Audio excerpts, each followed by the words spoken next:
Welcome to the in front of me Motorola Defy, and I'll show you how to install iPhone keyboard on this device. So let's first open the settings application, and after that the Play Store application, and after that here into the search bar enter the green Apple keyboard.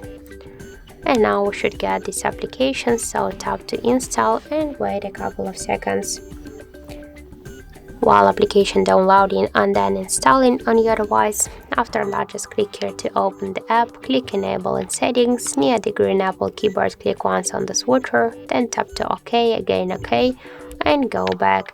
Here click to the switch input methods and switch the bar to the green Apple keyboard.